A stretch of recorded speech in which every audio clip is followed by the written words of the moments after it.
Ladies and gentlemen, presenting the Professor Greg Dooley and the Pundit Steve Clark.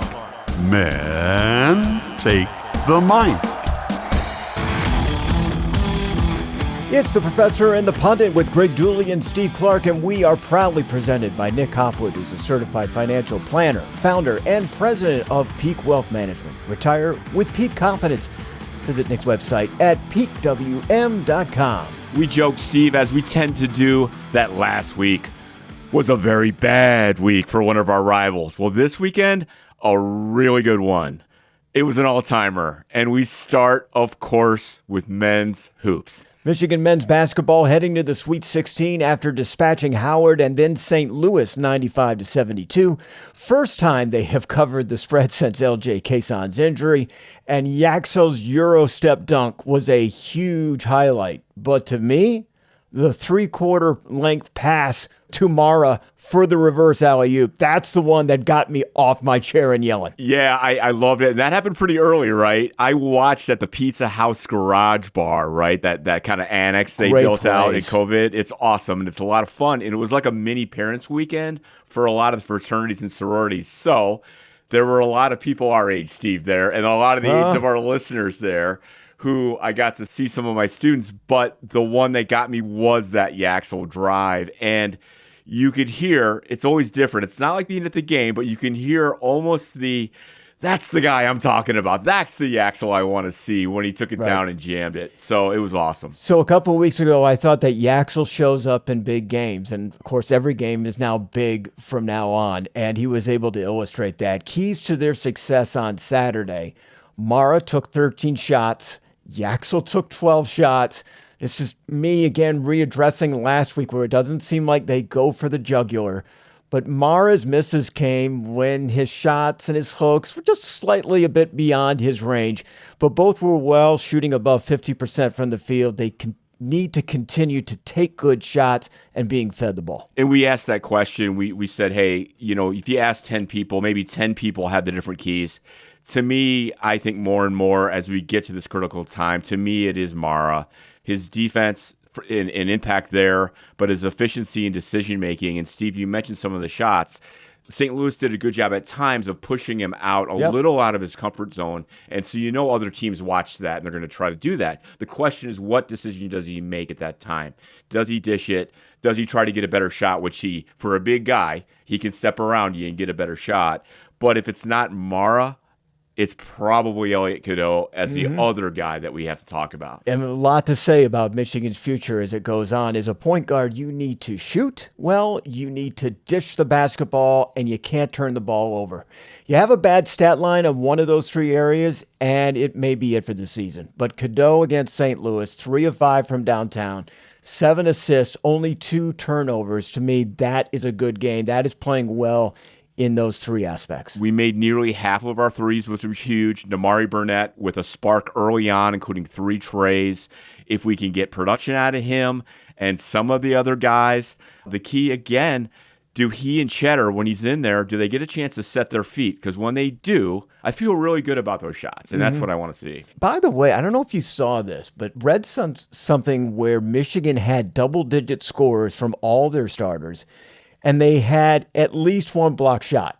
Now, this may be the first time that has ever happened since they started keeping records on block shots in 1986. I love it. 5 starters, double-digit figures, and a block shot each from everybody. Hadn't happened. Yeah, when I saw one of the headlines, they listed the top performers from Michigan, and Burnett was not even on it, in double digits, and had a great game. He was a key factor. Yeah. Any nits and concerns? Some of the shot selection. It's always fun when a big guy shoots a 3, and Rez Johnson Jr., more comfortable shooting. Sometimes, though, I feel like almost inevitably we have a better look. So it's fun when he makes it, but generally speaking, it seems like a bad choice. Is anything else concerning to you? It seems like a luxury item that has kind of come a staple of what they do, and I'm not sure I agree with that. They have so many weapons. Now, if Morez is dangerous from there, and you only become dangerous by practicing it and doing it in a game, Michigan just becomes more lethal. But yes, when I see that shot go up in the air from beyond the 3-point line, when I know that it's him taking it, sometimes he makes it and it's fine. But other times they're kind of like, could they have tried a little bit longer in the shot clock before going to it? Yeah. Just me, Nick. This is what we call nitpicking. Well, right. And we're not in the huddle. We don't know what they say. I'm sure he's coached up well. I'm sure they're telling him, look, if you got a clean look, take it. I think he made it. Did he make his first this season? I think so, his first 3. But he's made them in games, but we'll see. Yeah. Any other concerns that you have with the team? I mean, they really look good. I feel like through the Sweet 16, we've washed away some of the concerns from the Purdue game. What about you? Mara can't be in foul trouble. Cadeau's got to have the good stat line throughout the 3 aspects of what a good point guard does. And Yaxel's got to control the game and be dominant. Michigan looks like they can do so much at will that when they choose not to, you feel like it's their choice that they're not doing things at will because they make things look so easy. This is starting to look a lot more like the Fab Five to me, where they're playing games to the level of the competition. When they should be beating somebody by 20, it still seems to be a 5-point game. Doesn't need to be. But their highlights are becoming almost Fab Five-ish now with the way that they are dunking, the way they are crisply passing, the way they are stealing, all these things, the transition down the court. Michigan has a chance to control their destiny. You just feel like they should be fine. Yeah, you mentioned the Fab Five because I don't know if it fell exactly on the date, but a lot of people were circulating clips from that UCLA game that we won along the way to get to the 93 championship. But overtime. I remember we were way behind, made a furious comeback, made a bunch of great rebounds on things like free throws and stuff to get back into it until Jimmy King made that putback, and eventually we won the game. Do you remember that Jimmy King stopped a UCLA break that was going to win the game for them? I do not remember. It was kind of that Tayshaun Prince moment against Indianapolis, except it wasn't a block from behind, but Michigan turned the ball over, and UCLA looked like they were going to get the game-winning layup as time expired, and Jimmy King took the ball from behind in a steal and got to it. Yeah, but those are the things allowed for overtime. Those are the things that are legacy defining because we don't Absolutely. talk about that anymore. We talk about the Final Fours. Next for Michigan, Yeah. once again, our friends from Alabama, Steve, that we can't shake these guys. No. We cannot shake this university. And by the way, Nermari Burnett, I believe he went Texas Tech, Alabama, and then his last 3 seasons here at Michigan. But there's a tie there for what it's worth. We've even had some of their players like Justice Haynes. It's been a fun kind of thing, but a big one, and I'm excited. This is their first meeting in the NCAA tournament, by the way. 7:35 Friday, TBS, Michigan a 9.5-point favorite. Seems a little big to me. The Tide were very impressive in their opening round wins, despite the loss of Aiden Holloway, who was dismissed from the team on the eve of the tournament for having 2 pounds of pot. 2 pounds of pot. 3 pounds personal use, right, Steve? Correct. Is that what he's going to tell the judge? That's part of the problem. Okay. Medicinal, perhaps. Yes. Okay. Holloway was the team's second leading scorer, but in the NCAA tournament, without him, Bama still scored 90 in each of its first 2 games, winning by 20 and 25. So very dominant. They like to run, and they like to shoot from 3 in volume. It's a concern because they are so good at it. It's what they do. Quickly go up the court and shoot a 3. Michigan is susceptible to the 3-point defense, and those long rebounds off misses kind of nullifies our front court advantage in rebounding because there's a higher chance of those long rebounds from 3 going back to the offense. LeBaron Phelan is their star player, averaging 21.5 points per game.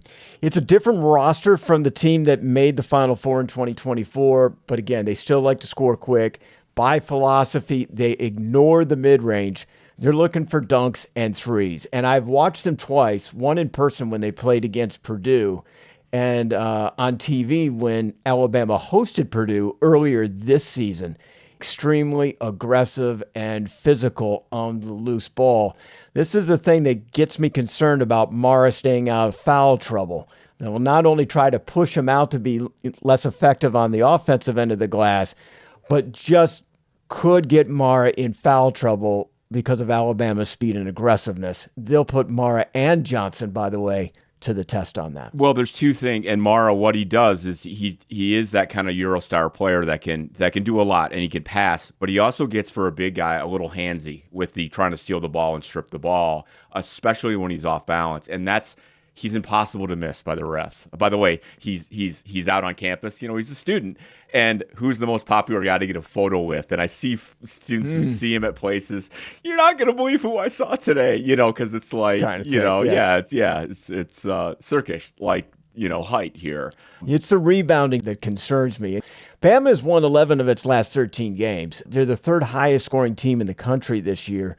Some notable games that they've played. They started the season playing 3 straight top 10 teams, as well as number 12 Gonzaga after that. They went 2-2 in those 4 games, beating St. John's and Illinois while losing to Purdue at home and also the Zags. In conference play, they beat Arkansas but lost to Florida, Texas, Vanderbilt, and split with Tennessee. They were 13-5 in conference play. But what you're telling me, they're going to be without Aiden Holloway, right, unless they find Charles Bediako's judge, who issues a temporary restraining order and allows them play. And you called him their second leading scorer. Yeah. So I think he's their highest scorer, Steve. No, Steve just got it. I'm sorry. That's like a dad joke. A little slow on the... I'd say he's their highest scorer, wouldn't you say? I'm a little slow on the toke. Okay, there you go. All right, now, let's get past Bama. What would happen next? What do you like about our matchups? Have you broken down the other teams that we might play yet? I'd rather play Tennessee. Okay. Michigan always seems to have Tennessee's number. The alternative is the number 2 seed Iowa State, who lost to Arizona at the buzzer in the conference tournament semifinal, I believe. They're a top 10 offensively and defensively in the matrix. That's Iowa State. Once ranked number 2 during the season, they crushed Purdue at Mackey. They beat Kansas. Joshua Jefferson is a first-team All-Big 12 player. They have an elite defender, Antamin Lipsey, who they argue is the best perimeter defender in the country, and a three-point shooter, Milan Momcilovic, who's fractionally short of 50%. I think he got actually above 50% this past weekend from behind the arc. He doesn't shoot it like the occasional Morez Johnson shot from beyond the arc. Their center averages 7.5 attempts per game, which means he's nearly making it 4 times per game. The status of Jefferson, their best player, is up in the air.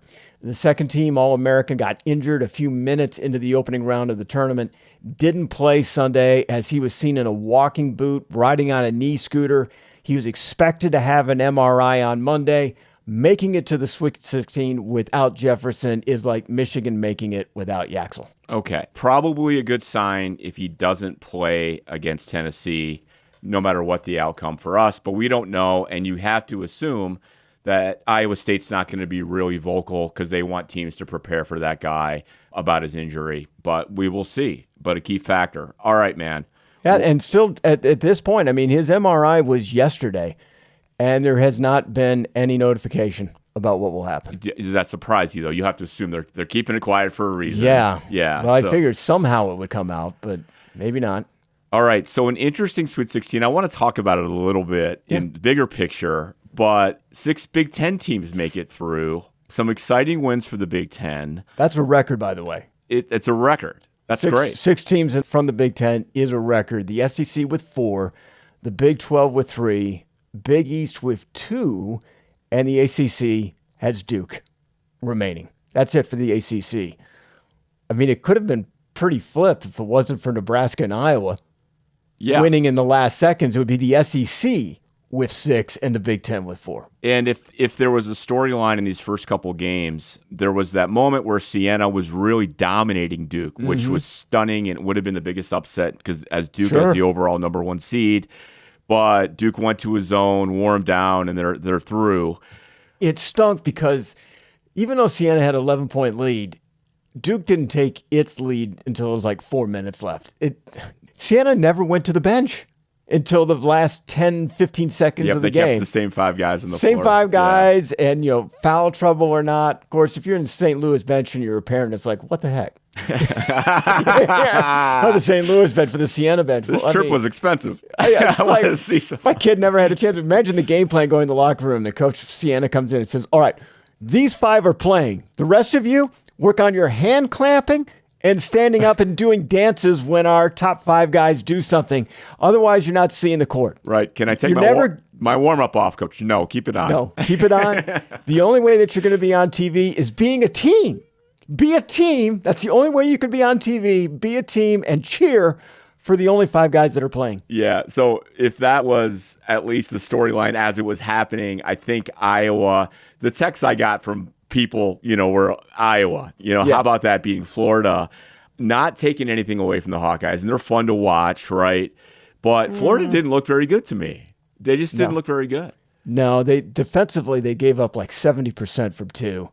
Iowa was horrible from three-point. Their main guy, Bennett Sturts, was nothing in that game. Florida shut him down. I think he was 0 for 9 from 3. But Iowa was so good with its other players from 2, it kept them in the game. They had a few mini runs.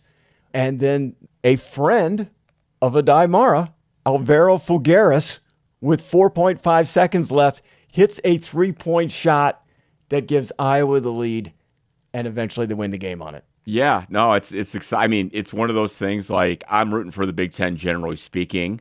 Maybe not as much for Michigan State just because, but fun to see the Boilermakers kind of turn things around. Yes, partly at our expense, but kind of fun there. What else you got, Steve? Well, so in the South, there's 3 Big Ten teams left out of 4 in that region. Nebraska and Iowa are going to play for the 3rd time Thursday night. They split their regular season meetings. Both pretty late in the season, by the way. None of those games were in December. They were I think both in February. Illinois has Houston. Now, that is the matchup. I like Houston coming out of the South, but for them to do that, they're going to have to beat 2 Big Ten teams. They're going to have to beat the Fighting Illini and the winner of Farmageddon, Nebraska and Iowa. The Corn War, if you will. I've been in the Corn War. So I've been to a Nebraska-Iowa, we've probably talked about this, game. I don't remember this. At Nebraska. So I was at a wedding in Omaha, and they had a game. We all took a bus and went to the game. And as a Nebraska group, everyone had the corn heads. And on the bus, Steve, we had what we called a corn war, where people went down the aisle of the bus with corn heads on, and you tried to knock the other corn head off the other person without hitting them. That was it. It was a corn war. And the bus driver had to say, "I'm sorry to interrupt your corn war," start dripping with sarcasm, but can everyone please sit down in your seats? So I had that going for me. By the way, if you want to have fun, ask Alexa to answer you every time with sarcasm. It's fun. Okay. Did you know you can ask Alexa to play The Professor and the Pundit, Steve, and it will play our latest episode? Yes, it will. I have done it. Can it make us be sarcastic the entire show? Is it that good at AI? Change the podcast itself to make us sound sarcastic the entire time. Sure, you bet. I got anything better to do. All right. In the West, Texas has won 3 games this week to go from you don't deserve to be in the tournament to the lowest seed remaining in the tournament. I do like Arizona to beat Purdue in the Elite 8 matchup coming out of the West. The odds reflect that, but I wouldn't mind at all if the Boilermakers make it to the Final Four. They learned how to play defense over the last couple of weeks. It's something that was not carrying with them through the months of January and February. I think they realize it's now or never for this senior-laden group with Braden Smith and Fletcher Lawyer and Oscar. Yeah, no. Oscar Clough, my boy. Yeah, so from Australia. Yeah, they're an interesting group. They're fun to watch. They do seem to be playing in unison a lot better than they were. They've got the talent. What about out East? UConn, number 1 seed. This is the way I felt before. It's on my bracket. It's out of my way in my bracket. On the East, I think UConn is overrated, and Duke is undermanned, missing their point guard, Caleb Foster. But Cameron Boozer's brother, the mostly neglected Caden, has really stepped up on opening weekend. I think Michigan State's coming out of this bracket, and that's what I had on my sheet going in with the team in each region no lower than a 3. We could have potentially an all Big Ten Final Four, Greg. That would be quite a discussion. Michigan State, you've got 3 teams in the South, highlighted by Illinois as a 3 and Purdue in the West as a 2. How about an all Big Ten Final Four? I did many brackets for the first time. I've always done one bracket in the past, maybe possibly two, just a slight modification. But I decided for fun to do an all Big Ten Final Four bracket and an all Big 12 Final Four bracket just for giggles. And then I did one other bracket, which stunned me. You know, they always say that a dog or a cat could pick better than you. I decided that half the picks in my first round, I would play with some sort of randomizer. It has no AI, doesn't know the teams. I'm literally picking odd or even. It spins on my phone. And if it was odd, it was the visiting team. If it was even, it was the home team, and went accordingly. That led all my brackets at the end of Friday. That method gave me 29 out of 32 right. Are you kidding? Are you kidding? 29 out of 32. And they weren't weighted at all? It was just pick one or the other? Right. So half my picks. So the 1 through 4 seeds, I just put them all in. Okay, I got you. But 5, 12, 6, 11, 7, 10, 8, and 9, random. Wow. And when it was all said and done, it was 29 out of 32. Now, that bracket is still doing really well compared to the rest of the country. However, its future sucks. Yeah. The national champion was Vanderbilt. Oh, I got you. They kept going through. So I had 3 3s and a 5 in that Final Four. Obviously, that bracket isn't going to go much further. Did you hear that Berkshire Hathaway is paying out their $1 million bracket to their employees? They've done this for a long time. It used to be for a perfect bracket, you would win $1 million, but of course, a perfect bracket is statistically impossible. Correct. So they changed it to 31 out of the first 32 teams right. And I guess 3 of their employees hit on 31 of about 60,000 employees who got in it, Steve. Which one would they have gotten wrong? That would be interesting. Don't know. But pretty solid. You mentioned UConn, and we laughed. I think we mentioned this last week when State got that number 3 seed and bumped off the 3 line. One of the benefits of that was probably facing against one of the weaker, relatively speaking, number 2 seeds, which is UConn. And that could come to play. So they're going to face each other here. UConn, yeah. So they're two, to me, pretty unlikable people. Tom Izzo, from my perspective, but also Danny Hurley. And Izzo talked about them and their relationship. Apparently, he's been a mentor to Hurley. He advised him on whether to go pro or not, when he had an offer from the NBA. Told him how to berate officials? Yeah, well, that's where I'm going. Like, we've created those, not the Prof and Pun, but we as fans in the media, we've created these people, and their ego is just oversized and outside, where I heard even Izzo, and granted, he was saying all these nice things about him, but he made some notion like the two of us are going head-to-head or could go head-to-head. And I'm like, you're not playing in the game. You know that, right, Coach Izzo? But I feel like they are the main attraction. And the way they act, they certainly act like it, Steve. And it drives me nuts. Yes. Because no one would ever accuse Dusty May of that. And if you're, we probably don't have a lot of rival fans, but maybe they're thinking, well, what about Jim Harbaugh? Like, Jim Harbaugh is weird. He's an odd cat. He says weird things, and you may not like the way he believes. But I never saw him as an ego guy. I never saw like his ego outsized. Okay, he could be a little rough with some of the media, but it was more of a short answer, not like berating people. You know what I mean? And I don't know. He'll just kind of stare off into space and ignore you. Okay. Take weird, right? Weird. He'll stare off into a weird place or say weird things, but I never felt like he's a big ego guy. Neither his brother, but these two, I don't know, man. So we'll see. This will take the cake because I think you haven't heard about this yet. Asked after the elimination of his team about people like Tom Izzo and Danny Hurley, Mick Cronin was asked to weigh in. Boy. To which he says, get a life. You people need to get a life. UCLA's coach who's in the same realm. Right. Yeah. It's like Will Shatner. Yeah, that's it right there. Have you ever kissed a girl? The 3 Musketeers. It's like, you guys got to stop. We care about our players. And if you're upset that they get animated on the sideline, then you need to get a life. The problem's you. Get a life. I love it. All right. Well, you know who doesn't have a big ego, but you know what's a big problem right now, an outsized problem, is AI talent, Steve. Where do we go? For data scientists, AI infrastructure engineers, data engineers focused on AI pipelines, AI product managers. How about executives? Head of AI, VP of AI, AI solutions architects, Maverick Technology Partners.com. What about prompt engineers and AI developers? They don't send resumes, Steve. They deliver highly vetted, high confidence hires.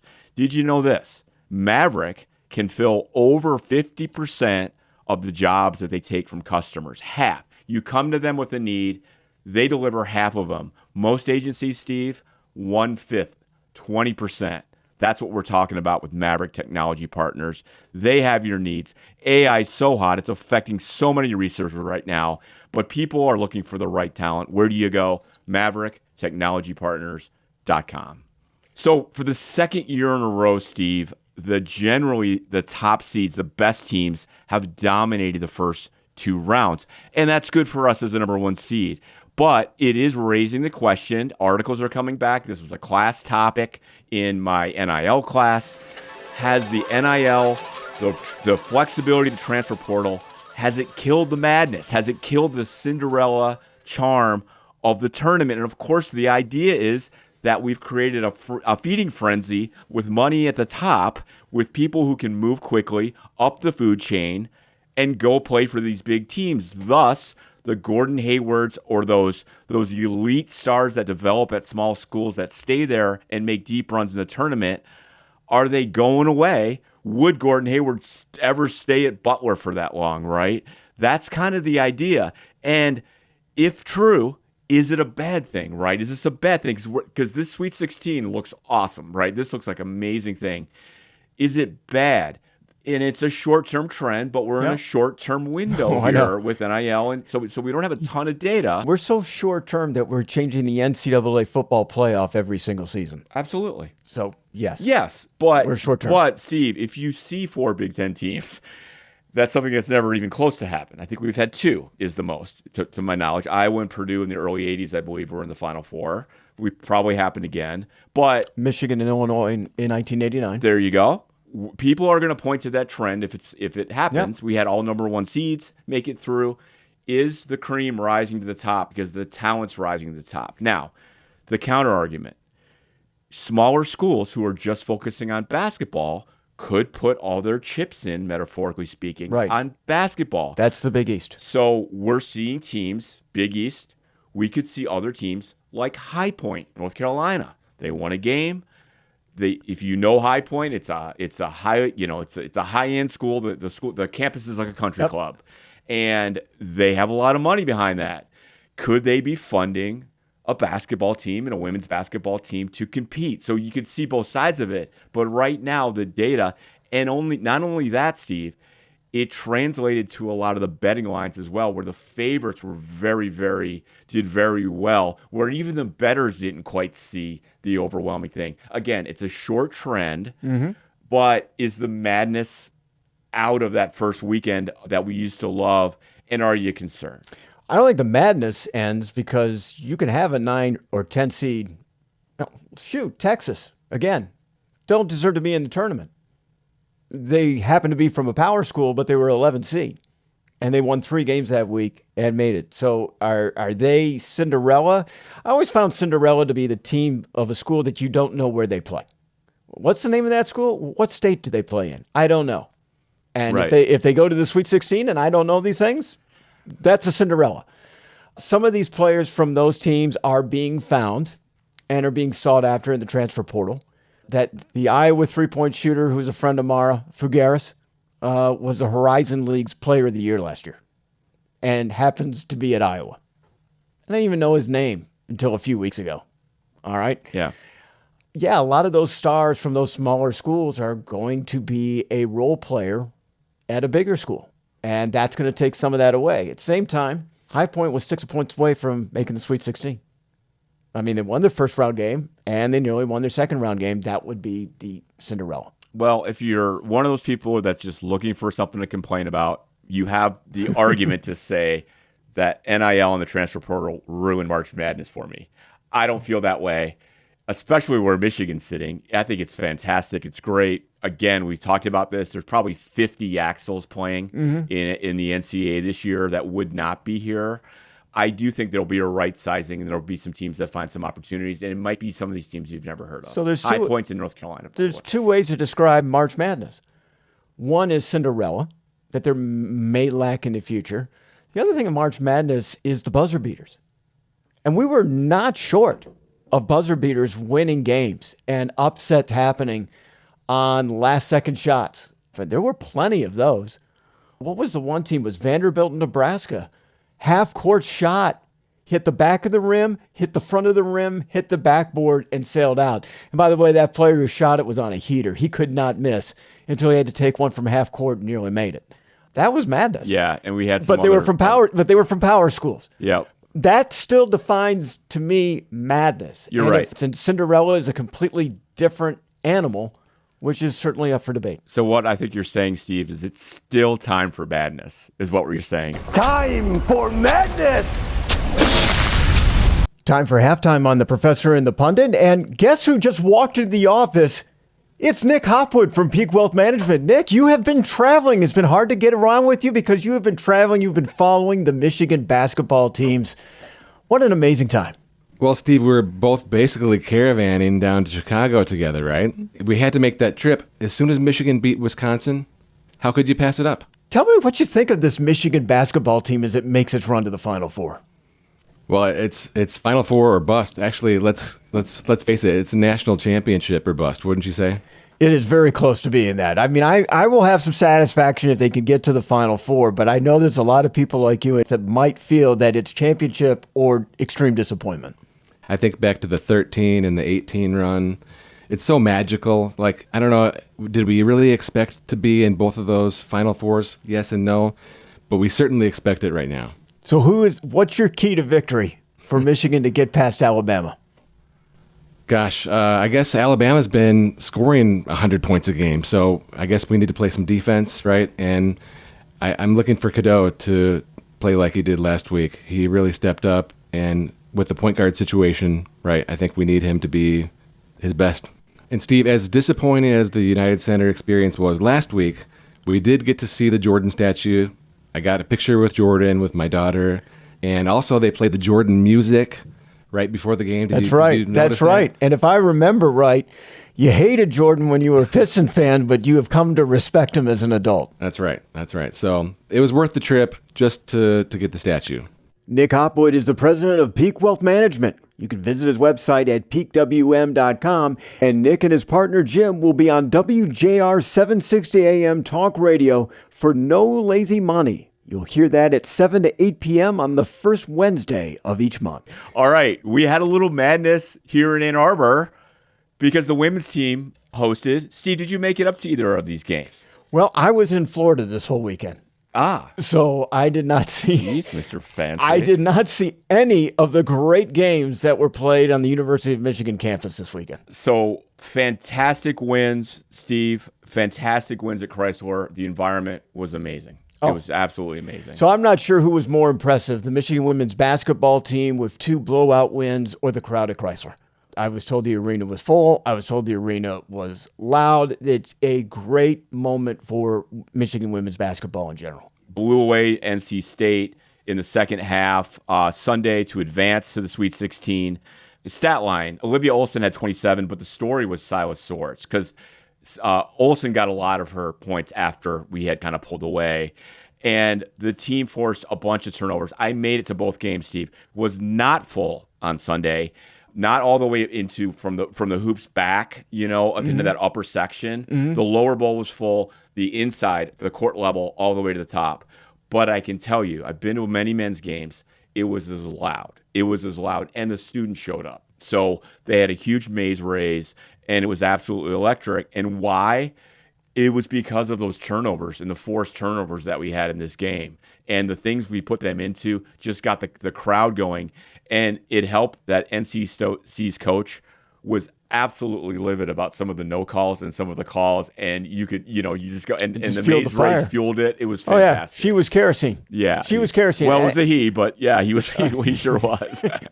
He was kerosene. Did I just not prove that I was in the state of Florida? And you did. did not see If the it was game? a she was really mad. Then. Two of our 4 people made it. The planner, Nick, we just had him on here. He was there. He was there for the games. Foul trouble had Olivia Olson on the bench, but she scored all 27 in the second half. I think Michigan outscored North Carolina State by 26 in the second half. You talked about the forced turnovers. There were 22 of them, with 14 of them being steals. So it was fantastic. Swords was fantastic.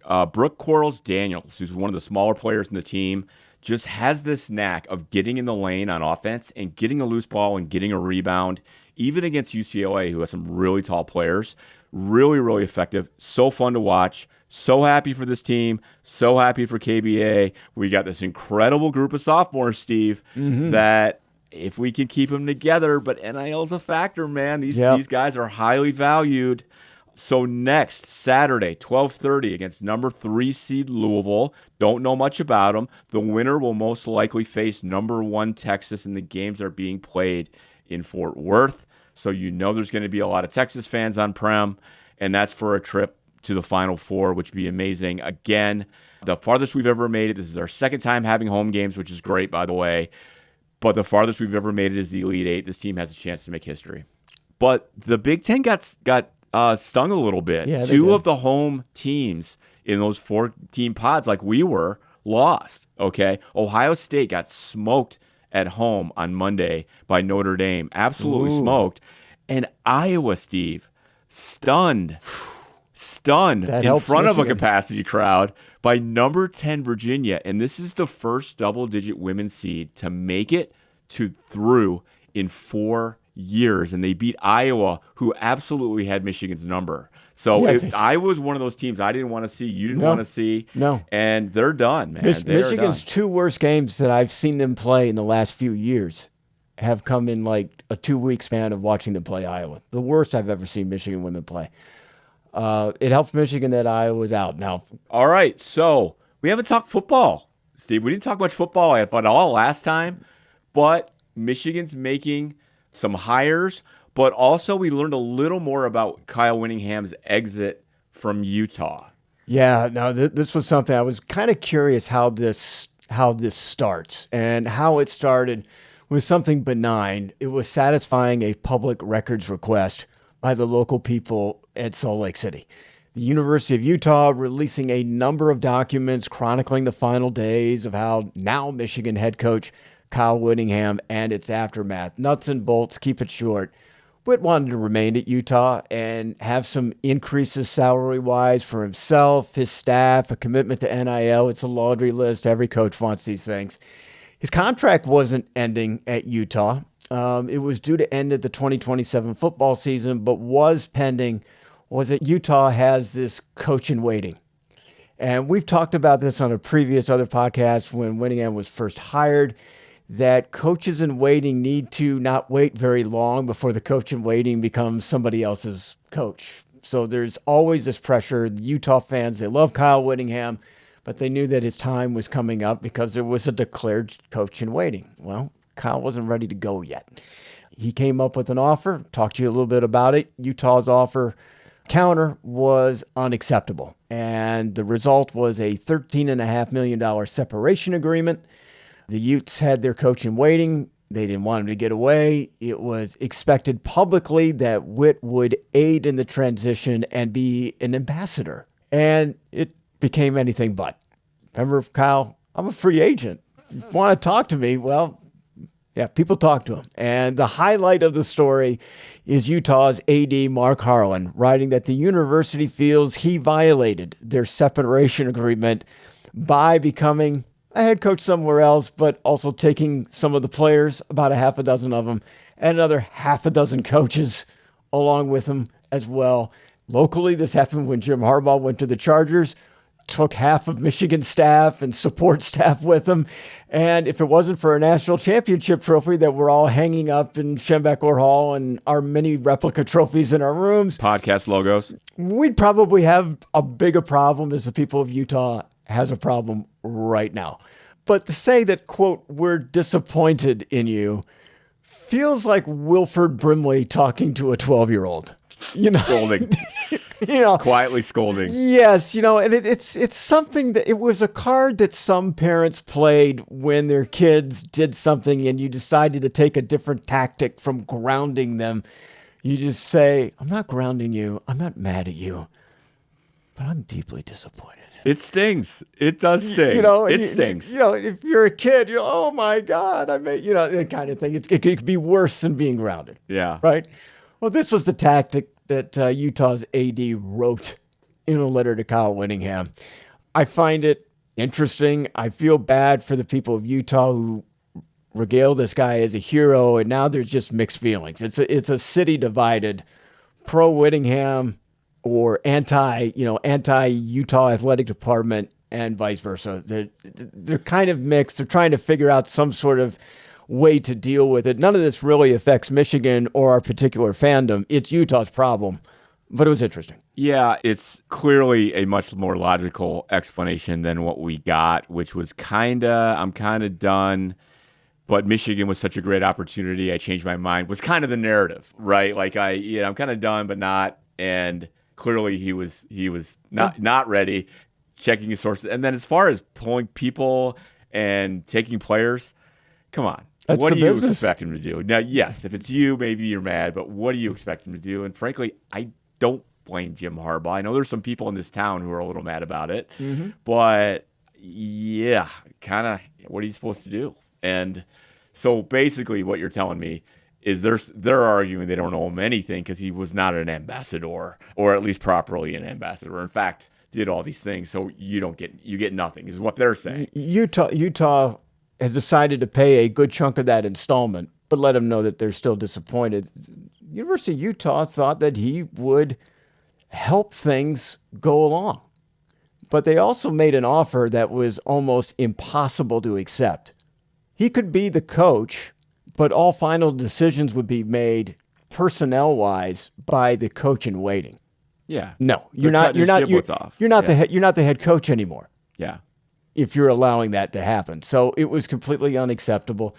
I think they were just naive to think that he would go somewhere and not try to better himself by taking the people that he trusts with him, or at least entice him to do so. They were self-aware enough that he coached their rival in BYU. That was a part of a contract stipulation. You can't be a head coach there and get your $13.5 million.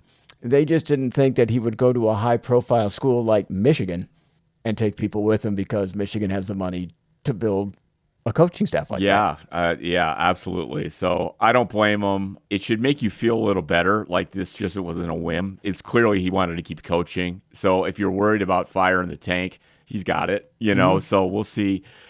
They did announce some other hirings. They're bringing back Ron Bellamy, the former receiver and former coach, and from what I understand, he's going to be, I forget his title. It's something like player operations or something like that, but I think it's involved in recruiting and player development, context, and all that stuff. Yes. So I'm very glad that some of those faces are coming back.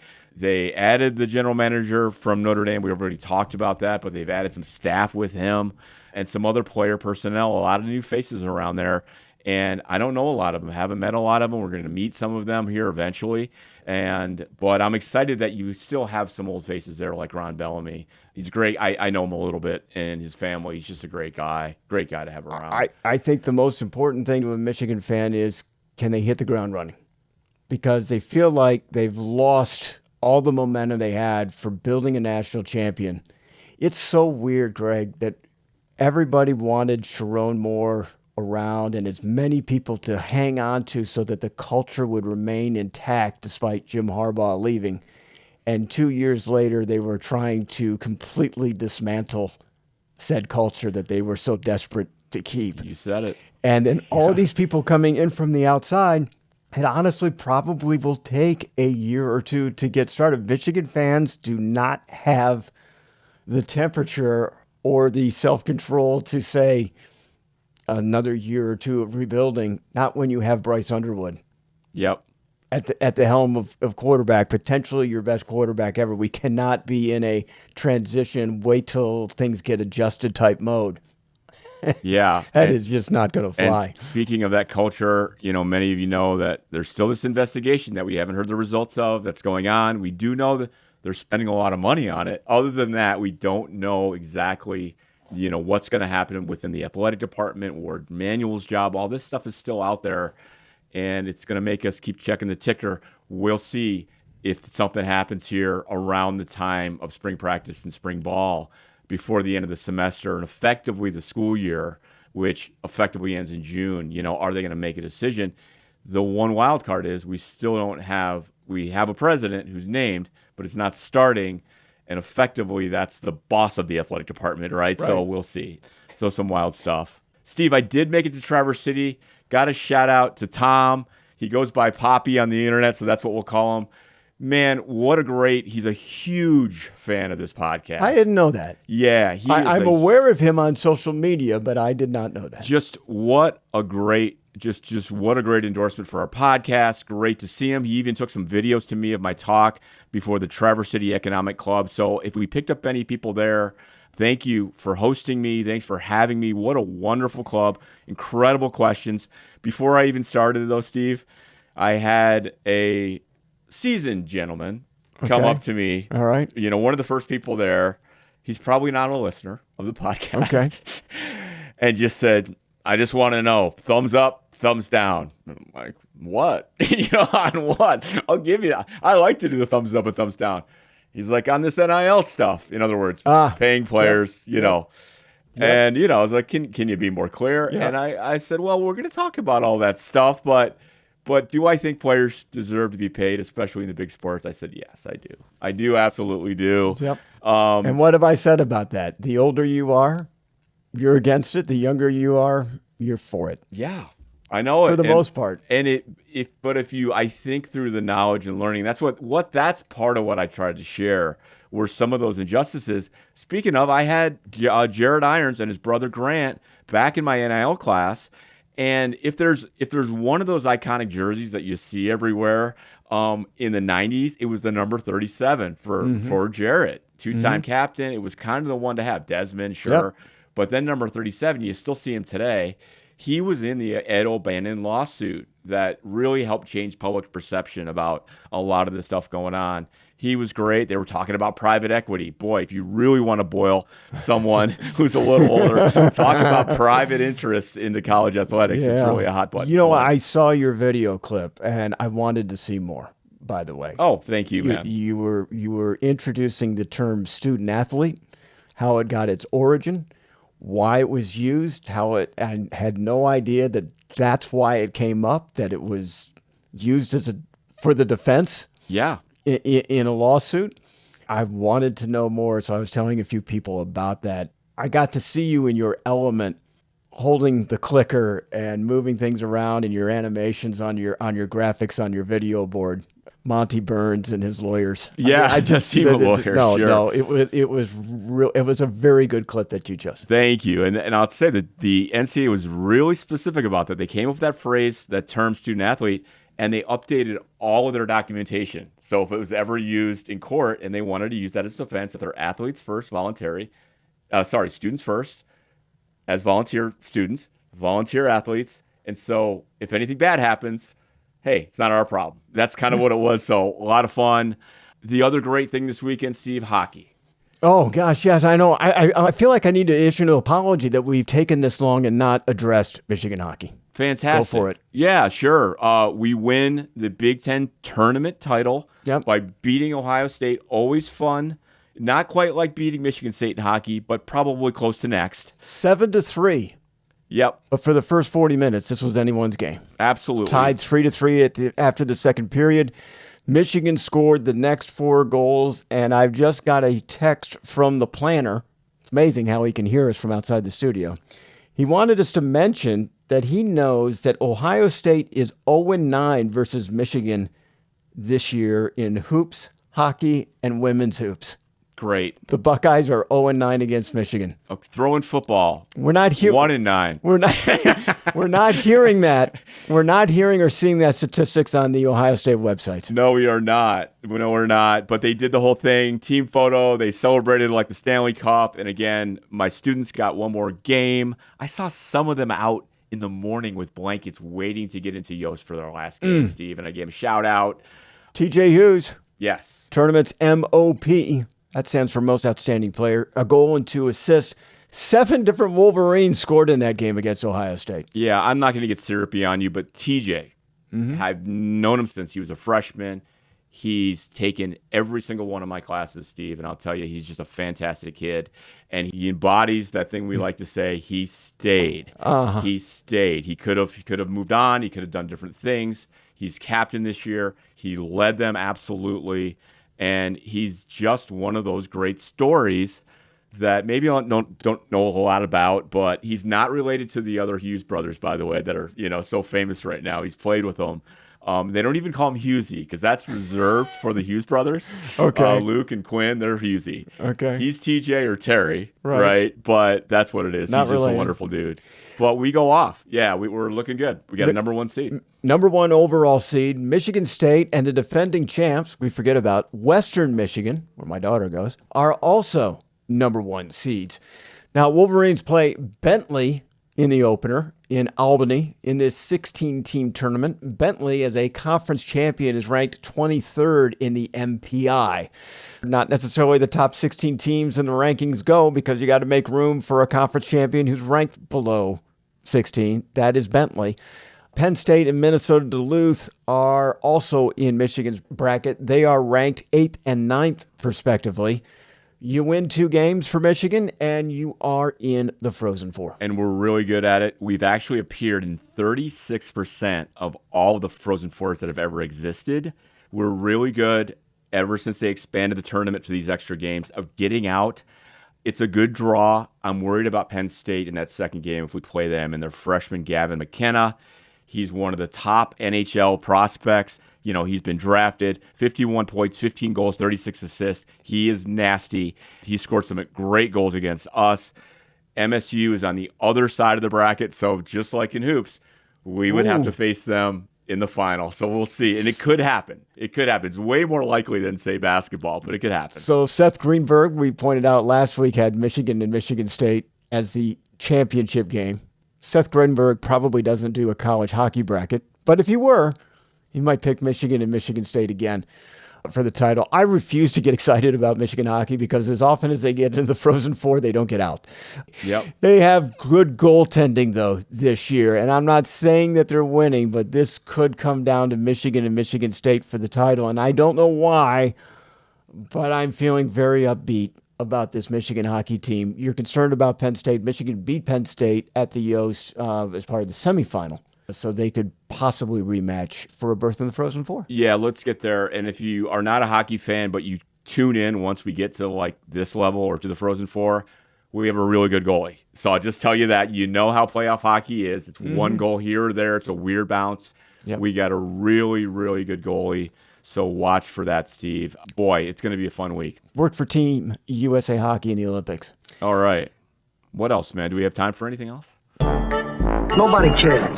Nobody cares. Everybody knows nobody cares. No one cares.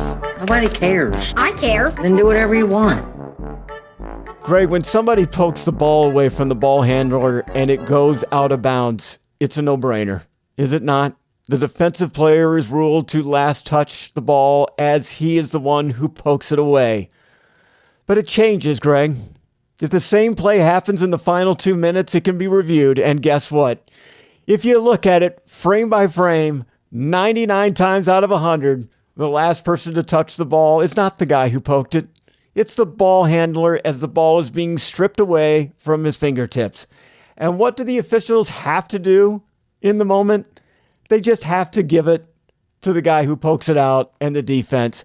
Can you please, NCAA, and maybe this is something I only care about, do us all a favor and either rule that every poke and strip and call it a turnover to the defense, or do the common sense thing, ignore it.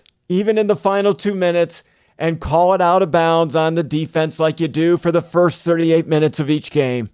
I think that play and that ruling cost Wisconsin in their game versus High Point. Nobody cares that this happened to Wisconsin and they're a victim of it. But when it happens to Michigan, we'll care. Believe me, we will care. And this is one of the most outrageous things that I've seen in television, and no one else seems to notice it. I'm bringing it up. I love it. I like your rule. I say let's just make it one thing or the other, but probably what you suggested, just call it, Steve. I'd love it. I assume we're about out of time, Steve. Did you see that Jalen Rose is going to be the commencement speaker at Michigan's graduation this year? I did not. Yes. I did not. What do you think will happen? I think people are very excited about it. All the students know the Fab Five. Like they transcend this. I think he will talk a little bit about injustice and justice for the Fab Five in the form of bring back the banners, and I think that'll be part of the speech. Can they raise the banners at Michigan Stadium temporarily? That would be awesome. That would be epic. You know who is that a way to cop out a little bit? Yeah, just have the banners. Is it the Final Four or the whole thing? I love it. He's going to talk about that. He's going to talk about his leadership academy. He's going to talk about so much. But it's funny how these guys that in a lot of people's eyes were either a little rough or a little tough and maybe not what most people would think are the model student, how they've kind of turned around and now Jalen's kind of the guy. And I'm here for it, Steve. And he's done amazing things. Like he speaks and does all these things, but his leadership academy, I think, is in its 12th year where he's making it happen in Detroit. Like, what are you doing? To a lot of other people. So I'm happy for him. And it's just another part of their legacy. Really cool. It is. It is. Speaking of legacies, we end the program finding out Sunday night that the Michigan Athletic Department had put out a release that football coach Jerry Hanlon had died.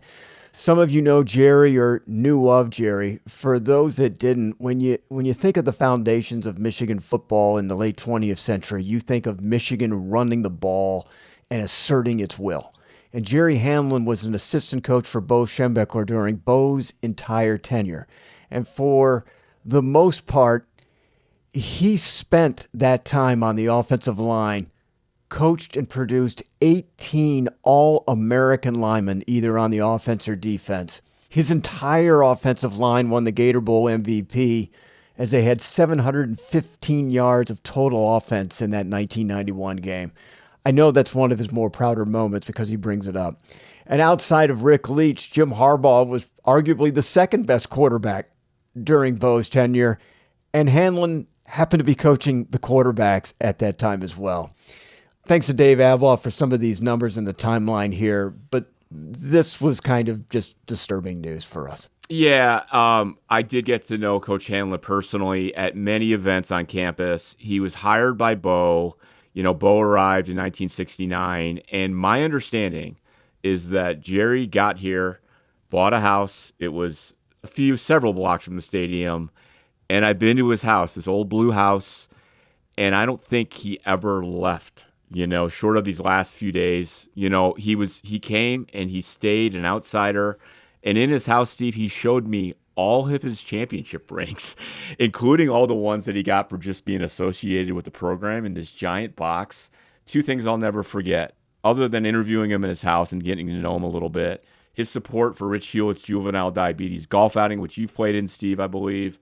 One time he took the mic and he gave us like a coach's pep talk about how we've got to make a difference now. He found a bag, he grabbed it, and he insisted that everyone, on top of what they already paid for the event, jam more money in. And it raised, in a few minutes, thousands of dollars for Rich Hewlett's great cause.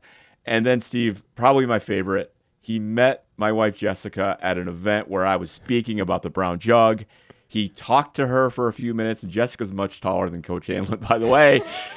And he ran over to me and found me and jammed his stubby little finger in my chest and told me, which I've heard a lot, "You, sir, have out-kicked your coverage." And it hits different when an NFL coach, a college coach tells you that. And I'll never forget that from Coach Hanlon. An absolute character, an incredible gem, gregarious, funny. If you spent a half hour with him, it would feel more like spending a day with him. And I mean that in a great way. There's not many left like him.